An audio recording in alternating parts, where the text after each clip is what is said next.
केतनच्या हत्येत तिसरी व्यक्ती कोण? पोलिसांची संशयाची सुई कुणाकडे?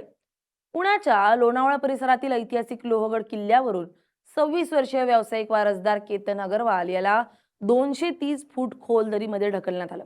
हा निव्वळ अपघात नव्हता, तर एका सुप्रसिद्ध उद्योगपतीच्या मुलीनं तिच्या प्रियकरासोबत रचलेला अत्यंत थंड डोक्यानं केलेला पूर्वनियोजित कट होता. हे उघड झालंय. या प्रकरणाचा तपास करत असताना पुणे ग्रामीण पोलिसांच्या विशेष तपास पथकानं मुख्य आरोपी सिया गोयल आणि तिचा प्रियकर चेतन चौधरी यांना अटक केली असली तरी पोलिसांची संशयाची सुई आता केवळ या दोघांवरच थांबलेली नाहीये. केतनच्या हत्येचा कट रचण्यापासून ते हत्येनंतरचे महत्वाचे पुरावे नष्ट करण्यापर्यंत या दोघांना पडद्यामागून आणखी कोणाची मदत झाली होती का, यावर आता पोलिसांचा सखोल तपास सुरू झालाय. पोलिसांच्या तपासाची सुई आता मुख्य आरोपी सिया गोयल हिच्या संपूर्ण कुटुंबाकडे वळली आहे. कारण या हत्याकांडाच्या मागे काही कौटुंबिक आणि व्यावसायिक हितसंबंध गुंतले होते का, याचा शोध पोलीस घेत आहेत. लोणावळा ग्रामीण पोलिसांनी या प्रकरणात मोठी पावलं उचलत सिया गोयलचा मोठा भाऊ साहिल गोयल याला पोलीस ठाण्यात बोलावून तब्बल 10 तास अत्यंत कसून चौकशी केली. साहिलनं हत्येच्या आधी आणि हत्येनंतर सिया किंवा चेतनशी संपर्क साधला होता का, तसेच त्याला त्यांच्या प्रेमसंबंधांची आणि केतनला संपवण्याच्या मनसुब्यांची आधीच कल्पना होती का, या प्रश्नांची उत्तरं शोधण्याचा पोलीस प्रयत्न करतात. इतकंच नाही तर पोलिसांनी सियाचे आई वडील प्रवीण गोयल आणि पूजा गोयल यांनाही चौकशीसाठी समन्स बजावून चौकशी केली आहे.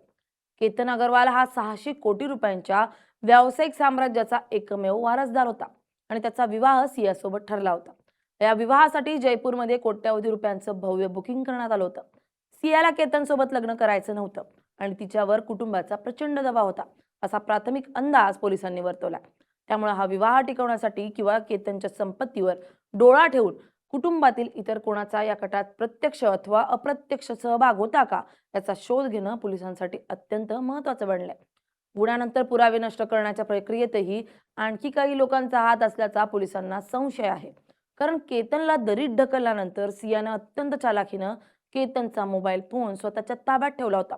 तिनं काही काळ हा फोन स्वतःकडेच ठेवला आणि नंतर तो केतनच्या नातेवाईकांना दिला. ज्यामुळे या दरम्यानच्या काळात मोबाईलमधील कोणते महत्त्वाचे मेसेज, कॉल डिटेल्स किंवा त्यांच्यातील संभाषणाचे रेकॉर्ड्स डिलीट करण्यात आलेत का, याचा पोलीस सायबर सेलच्या मदतीनं तपास करतात. जर डेटा डिलीट करण्यात आला असेल तर सियाला फोनमधील डेटा सुरक्षितपणे कसा नष्ट करावा याचं मार्गदर्शन करणाऱ्या एखाद्या तांत्रिक जाणकार व्यक्तीचाही या गुन्ह्यात सहभाग असण्याची शक्यता आहे. सायबर पोलीस सध्या डिलीट केलेला डेटा रिकव्हर करण्यासाठी डिजिटल फॉरेन्सिक पद्धतीचा वापर करतायत. या संपूर्ण प्रकरणाची सुरुवात आणि आतापर्यंतचा घटनाक्रम पाहिला तर हत्याकांड अत्यंत थंड डोक्यानं रचलेल्या मालिकेसारखं दिसतं. बोस्टनमधून MBA पूर्ण करून परतलेला केतन अग्रवाल आणि सिया गोयल यांचा साखरपुडा फेब्रुवारी महिन्यात झाला होता आणि जुलै महिन्यात त्यांचं लग्न होणार होतं.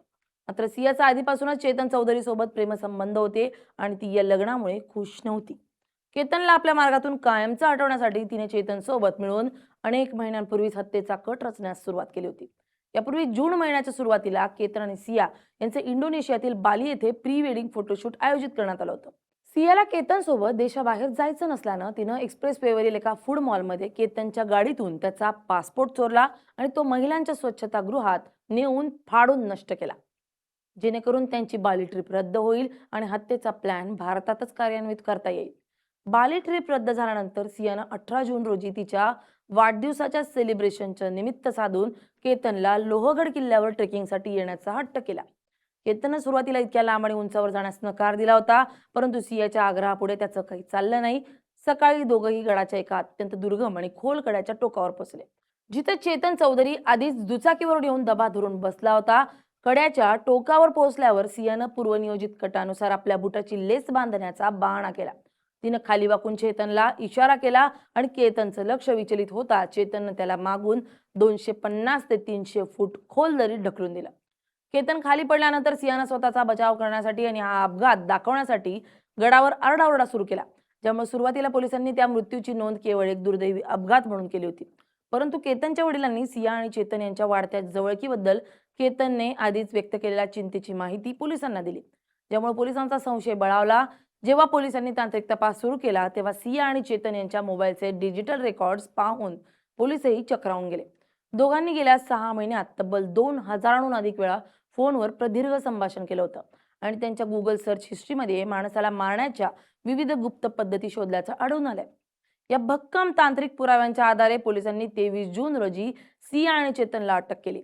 तपासाचा भाग म्हणून पोलिसांनी 28 जून रोजी सिया गोयलला आणि 1 जुलै रोजी चेतन चौधरीला कडक पोलीस बंदोबस्तात लोहगड किल्ल्यावर नेऊन गुन्ह्याचे सीन रिक्रिएशन केलं.